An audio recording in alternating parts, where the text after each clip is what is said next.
नमस्कार, आपका स्वागत है मेरे चैनल में। मैं राजनीति विश्लेषक विशेषज्ञ अजित कुमार।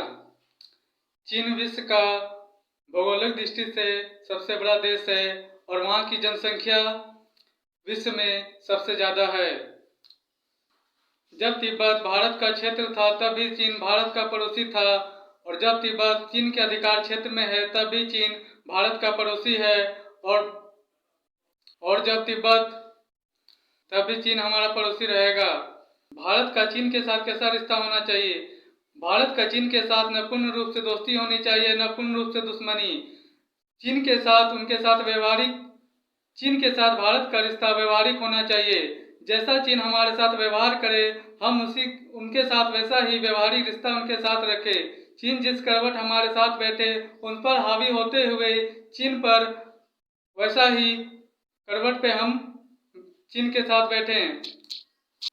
चीन विश्व का एक शक्तिशाली देश है, लेकिन हमें उनके वीक पॉइंट पर फोकस करते हुए उन्हें लिस्ट करने की आवश्यकता है। हाल ही के दिनों में चीन के नागरिकों को उनके ही पैसे चीन के बैंकों से निकालने की इजाज़त नहीं थी। इसके कई कारण हो सकते हैं। पहला तो ये कारण हो सकता है कि चीन में पूंजी की कमी हो सकती है। दूसरा, चीन एक साम्यवादी देश है और साम्यवादी देशों में निजी संपत्ति को भी सार्वजनिक संपत्ति के अंतर्गत रखा जाता है। तीसरा पॉइंट यह हो सकता है कि चीन के नागरिक दूसरे देशों में रहना चाहते हों, इसलिए वो अपना खुद का पैसा चीन के बैंकों से निकालना चाहते हों।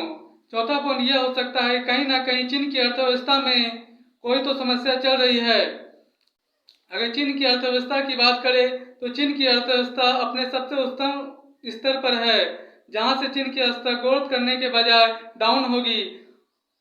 और चीन के अर्थव्यवस्था का अपना कोई बेस नहीं है, वो दूसरे देशों की कंपनियों पर उनकी अर्थव्यवस्था टिकी हुई है। जब कंपनियां उनके देशों से निकलेंगे तो चीन की हालत पहले की जैसी हो सकती है, क्योंकि चीन ने इन पूंजी का उपयोग सही तरीके से नहीं करके उन्हें दुरुपयोग किया है। जहाँ तक भारत देश की रणनीति की सवाल है तो ईस्ट के देशों के साथ इनकी अच्छी रणनीति चल रही है और वहाँ के देशों को हर तरह से मजबूत कर रही है, ताकि चीन इनके कमजोरियों का फायदा भारत के खिलाफ ना उठा सके। जैसे कि जहाँ तक सामुद्रिक क्षेत्र की बात है तो सामुद्रिक क्षेत्र को किसी भी देश के एकाधिकार में नहीं होना चाहिए। इनको पूर्ण रूप से स्वतंत्र रखने के लिए वैश्विक मंचों पर कार्य करने की आवश्यकता है। INS विक्रांत जैसे एयरक्राफ्ट की भारत को और एक जरूरत है, एक अरब सागर के लिए, एक बंगाल की खाड़ी में और एक हिंद महासागर में अवस्थित रहे।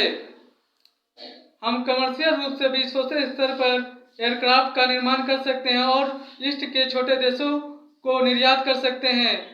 इससे देश के दो फायदा होंगे, एक तो हम एयरक्राफ्ट को निर्यात कर सकेंगे, दूसरा एयरक्राफ्ट से हम अपने देश की सुरक्षा को सुनिश्चित कर पाएंगे।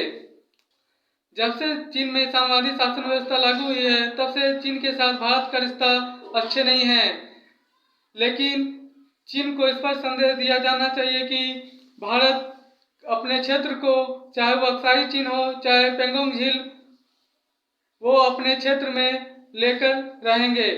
धन्यवाद।